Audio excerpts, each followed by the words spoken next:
जैसे मैंने statue of unity बनाया, तो सरदार वल्लभ भाई के स्टैच्यू को मैं कोई भी नाम दे सकता था, लेकिन उसको मैंने नाम दिया स्टैच्यू ऑफ यूनिटी। फिर वो जो एक पूरा है वो इलाका जो पहले कॉम्प्लेक्स बना, गाँव का पुराना अलग नाम था, मैंने उसको एकता नगर नाम दिया। हमारी सरकार ने योजना बनाई पूरे देश में स्टेट कैपिटल में एकता मॉल बनाओ। एकता मॉल के पीछे मेरी कल्पना ऐसी है कि उस एकता मॉल में हिंदुस्तान के सभी राज्यों का खाने के लिए कुछ न कुछ उपलब्ध हो, सभी राज्यों की वन डिस्ट्रिक्ट वन प्रोडक्ट जो है सभी राज्यों की वहाँ अवेलेबल हो, वहाँ पर उस स्टेट के अपने। तो मैंने लखनऊ में भी मानो एकता मॉल में गया तो मुझे केरल की जो चीज़ चाहिए मुझे मिल जाएगी। मैं लखनऊ के मॉल में एकता मॉल में गया तो मुझे नागालैंड की चीज़ भी मिल जाएगी।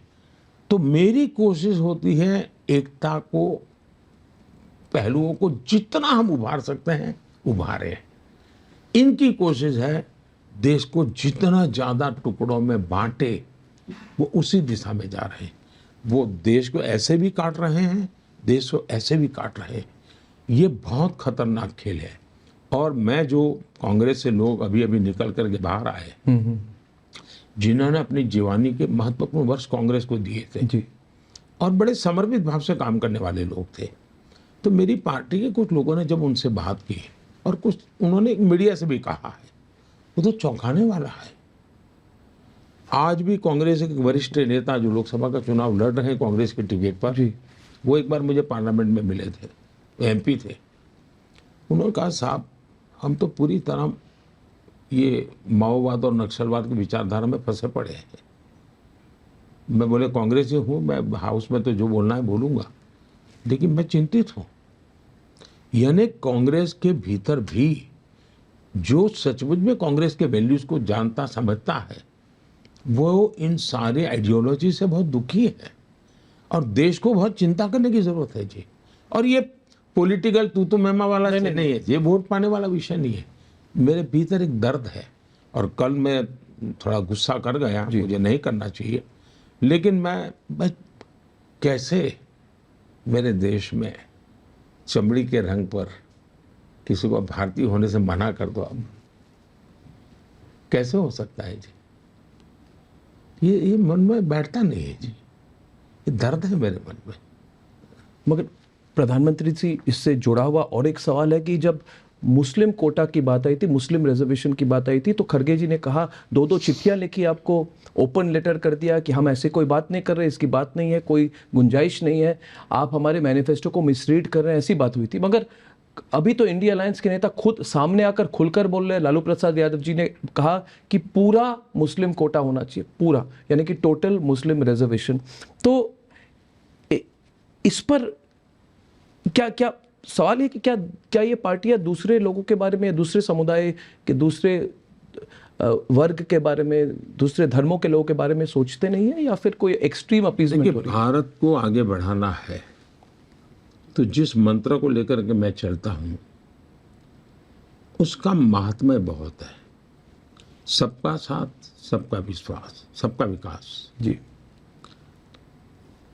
और 14 के बाद जब मैंने काम किया तो मैंने उसमें एक और जोड़ा, सबका विश्वास जी। और अब जब बहुत बड़े टारगेट को लेकर चल रहा हूं तो मैंने जोड़ा सबका प्रयास जी। तो सबका साथ, सबका विकास, सबका विश्वास, सबका प्रयास, एक सकारात्मक सोच के साथ। और जब हम सबका कहते हैं तो कोई डिस्क्रिमिनेशन नहीं होना चाहिए। सरकार के किसी भी काम में जाति, संप्रदाय, लिंग, इसके आधार पर, भूभाग के आधार पर डिस्क्रिमिनेशन नहीं होना चाहिए। हमारे देश में तो ज्योग्राफिकली भी डिस्क्रिमिनेशन की आदत बन गई। कुछ इलाके तो भाई निकम्मे हैं, छोड़ो। मैंने उसी को हाथ लगाया, मैंने कहा नहीं, कोई निकम्मा नहीं है, ये मेरे एस्पिरेशनल डिस्ट्रिक्ट्स हैं। और मैंने अच्छे से अच्छे अफसरों को लगाया, अच्छे रिसोर्सेज लगाए, तो आज देश के करीब 100 डिस्ट्रिक्ट राज्यों के अन्य डिस्ट्रिक्ट की बराबरी में आने लग गए। तो उनका एक कॉन्फिडेंस बन गया है। कोई मैंने ऐसे ब्लॉक देखे थे जहाँ दवाई की दुकान नहीं थी। कोई ब्लॉक ऐसा हो सकता है जहाँ दवाई की दुकान ना हो? तो मैं इन छोटी छोटी चीज़ें करते करते उसी प्रकार से समाज का है। आप सिर्फ वोट की राजनीति के लिए ये करते रहोगे कि भाई मुझे मुसलमानों का आरक्षण देना है, मुसलमानों का आरक्षण देना है। अब डॉक्टर मनमोहन सिंह जी ने जिस मीटिंग में बोला था, मैं वहाँ मौजूद था। आप थे। खुद ने कहा कि पहला अधिकार माइनॉरिटी का है। जब मैंने ये कहा तो ये लोग झूठ बोलने लगे, तो मैंने एक दूसरी वीडियो ला करके रख दी जिसमें प्रेस कॉन्फ्रेंस में कह रहे हैं कि हमारे, अब देखिए उन्होंने, उनका ट्रैक रिकॉर्ड बोलता है, मैनिफेस्टो और ट्रैक रिकॉर्ड को साथ मिला करके देखना पड़ेगा। बिल्कुल। तो उनका ट्रैक रिकॉर्ड, उनका मैनिफेस्टो और उनके पब्लिक स्पीचेज, इन तीनों को अगर हम मिला करके देखेंगे तो फिर चित्र स्पष्ट होता है। कर्नाटका में उन्होंने रातों रात मुसलमानों को ओबीसी बना करके ओबीसी को जो आरक्षण मिलता था उसमें डाका डाल दिया। उन्होंने आंध्र में भी ये कोशिश की थी, उन्होंने आरक्षण के लिए सुप्रीम कोर्ट ने मना किया मगर बात गई थी। दूसरा, भारत के संविधान सभा ने 75 साल हो रहे हैं संविधान के, बहुत विस्तार से चर्चा की है इस विषय में। पंडित नेहरू समेत सब लोगों ने इसका घोर विरोध किया है कि हमारे देश में धर्म के आधार पर आरक्षण नहीं हो सकता है। और कांग्रेस ने कई वर्षों तक शासन चलाया, धर्म के आधार पर आरक्षण नहीं किया।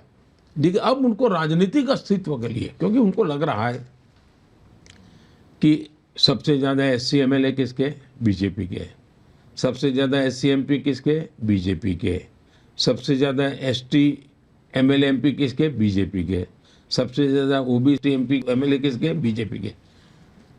फिर मेरी गरीब कल्याण की योजना है, जो इन्होंने आज तक गरीबों को अंधेरे में रखा था, वो गरीब कल्याण की योजना गरीबों को लगा कि भाई देश का भला करने वाला एक आदमी काम कर रहा है, एक पार्टी काम कर रही है, तो उनकी जमीन खिसकने लगी।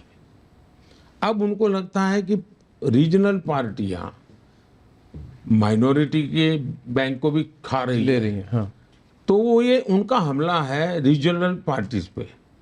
कांग्रेस पार्टी प्रादेशिक पक्षों को मुस्लिम वोट बैंक के मालिक नहीं बनना देना चाहती, तो वो मुस्लिम वोट बैंक को मजबूत करने के लिए और ज़्यादा परोसना चाहती है, मुस्लिम वोट बैंक पर कब्जा करना चाहती है।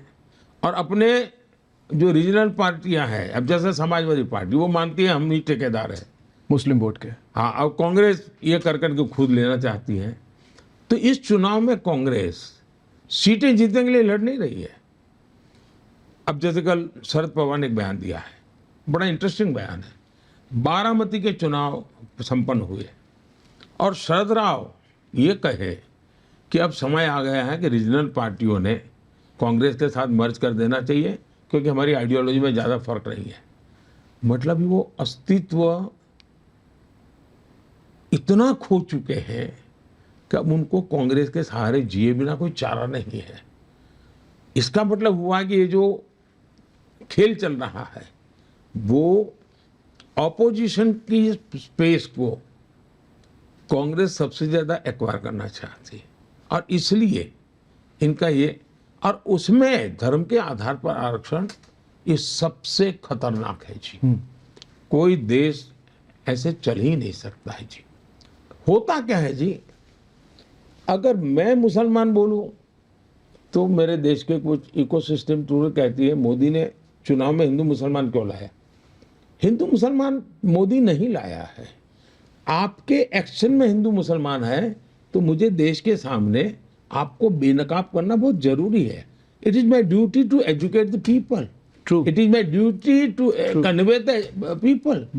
उसको अगर कोई मुझ पर आरोप लगा कि मेरी भाषण कॉम्युनल है, मैंने न मुसलमान के खिलाफ कुछ बोला है, न मैंने इस्लाम के खिलाफ बोला है। मैं सेकुलरिज्म के नाम पर देश के ताने बाने को तोड़ने का जो प्रयास हो रहा है, चाहे चमड़ी के रंग पर हो, उपासना पद्धति पर हो, भाषा पर हो, ये मैं समझता हूँ कि नहीं चल सकता।